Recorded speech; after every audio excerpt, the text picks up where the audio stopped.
Bismillahirrahmanirrahim. Assalamualaikum warahmatullahi wabarakatuh. Alhamdulillahirrabbilalamin. Wabihi nasta'in wa ala rasulillah wa ala alihi wa sahbihi wa man walah. Tuan-tuan dan puan-puan, muslimin muslimat yang dirahmati Allah sekalian, Alhamdulillah, kita sekali lagi diberi peluang oleh Allah Subhanahu Wa Taala untuk bersama-sama untuk episod kali ini, di mana untuk episod kali ini rentetan pada episod yang lalu, saya akan berkongsikan kepada tuan-tuan dan puan-puan tentang bagaimana ulama telah menggariskan dalam menentukan ciri-ciri khusus ayat maki dan ayat madani. Dan insya-Allah untuk episod kali ini saya akan berkongsikan kepada tuan-tuan dan puan-puan ciri-ciri khusus ayat maki yang telah digariskan oleh para ulama. Tuan-tuan dan puan-puan, muslimin muslimat yang dirahmati Allah sekalian, untuk ciri-ciri khusus ayat maki ni, di bawah dia ada dua pembahagian utama, iaitu ayat yang bersifat qat'i dan juga ayat yang bersifat aghlabi. Kita pergi kepada ayat-ayat yang bersifat qat'i. Qat'i ini, tuan-tuan dan puan-puan, untuk sedikit maklumatlah, qat'i ini bermaksud ayat-ayat Al-Quran yang jelas, di mana kalau kita baca ayat tersebut dan kita hayati terjemahan dia, kita memang dah tahu dah ayat itu nak menceritakan apa, ayat itu nak berkisarkan apa, tanpa ada sebarang takwilan. Ini yang dipanggil sebagai nas qat'i. Dan untuk ciri-ciri khusus ayat maki di bawah sifat qat'i ini, ada beberapa ciri lah yang telah ditetapkan, digariskan oleh para ulama. Yang pertama, ayat-ayat sajadah. Semua ayat-ayat sajadah yang terdapat di dalam Al-Quran telah disepakati oleh ulama bahawa ianya adalah ayat maki, dan terdapat 16 ayat sajadah yang terdapat di dalam Al-Quran. Dan yang kedua, ciri-ciri ayat maki di bawah sifat qat'i ini, di mana surah yang menceritakan tentang sejarah para nabi dan rasul, kecuali surah Al-Baqarah. Jadi sini jelaslah mana-mana ayat yang menceritakan tentang para nabi dan para rasul kecuali surah Al-Baqarah, maka ia tergolong dalam surah ataupun dalam pembahagian surah-surah atau ayat Al-Makki. Dan yang ketiga, antara ciri-ciri khusus ayat Makki ini adalah setiap lafaz ataupun setiap ayat yang terdapat dalamnya kalimah kalla.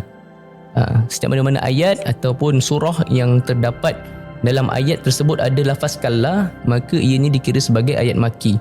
Dan ini disepakati oleh para ulama, dan terdapat sebanyak 33 lafaz kalla yang telah disebut oleh Allah Subhanahu Wa Taala dalam Al-Quran, dan ianya terdapat pada 15 terakhir surah di dalam Al-Quran. Dan seterusnya, setiap surah yang menceritakan perihal Nabi Adam dan Iblis kecuali surah Al-Baqarah juga adalah ciri khusus ayat maki di bawah sifat qat'i. Dan yang seterusnya, setiap surah yang dimulakan dengan kalimah ataupun lafaz ya ayuhan nas, yang bermaksud wahai sekalian manusia, kecuali ayat 77. Maka mana-mana ayat ataupun surah yang di awalnya ada kalimah ataupun lafaz ya ayuhan nas, maka ianya dikira sebagai ayat maki, kecuali satu ayat, iaitu ayat 77 dalam surah Al-Hajj. Kerana ayat 77 surah Al-Hajj ini telah disepakati bahawa ianya adalah dikira sebagai ayat madani.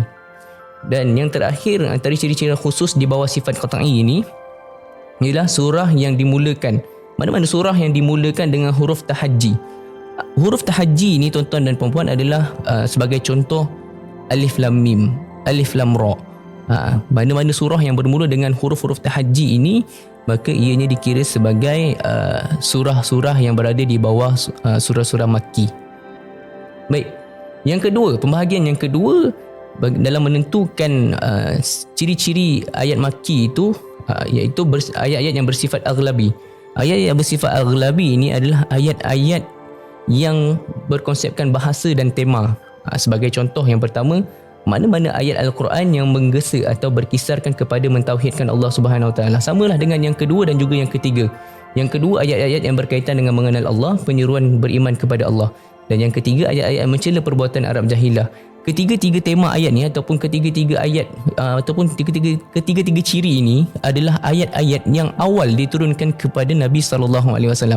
Kerana kita maklum, tuan-tuan dan puan-puan, antara ayat yang terawal ataupun tempoh period awal ketika Rasulullah berdakwah ataupun menyebarkan Islam di kalangan Arab Jahiliyah adalah dengan menggesa orang Arab Jahiliyah ini untuk beriman ataupun mentauhidkan Allah, tidak menyembah selain daripada Allah. Jadi sebab itu ulama sepakat untuk mengatakan bahawa mana-mana ayat Al-Quran yang berkisarkan tentang mentauhidkan Allah, mengenal Allah dan juga ayat-ayat yang mengeji perbuatan Arab jahiliah ketika itu, maka ianya adalah dikira sebagai ciri-ciri ayat Makki. Sebab ianya antara ayat-ayat awal yang diturunkan kepada Rasulullah SAW, dan ayat tersebut diturunkan sebelum daripada peristiwa hijrah baginda.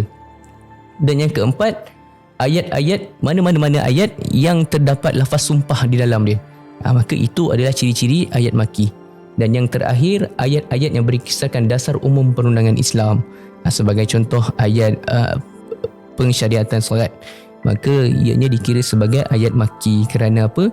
Sebagai contoh ayat yang menceritakan tentang pensyariatan solat ini berlaku sebelum daripada peristiwa hijrah Rasulullah SAW. Maka memang orang kata valid lah untuk kita katakan bahawa ciri ini diletakkan di bawah ciri-ciri ayat Makki.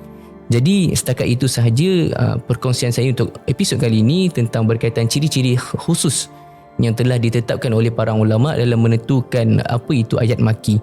Dan insyaAllah untuk episod akan datang saya akan berkongsikan pula kepada tuan-tuan dan puan-puan ciri-ciri khusus yang telah ditetapkan oleh para ulama dalam menentukan ayat madani. Jadi setakat itu sahaja. Aqulu qawli hadza wa astaghfirullahal azim wa lakum. Assalamualaikum warahmatullahi taala wabarakatuh.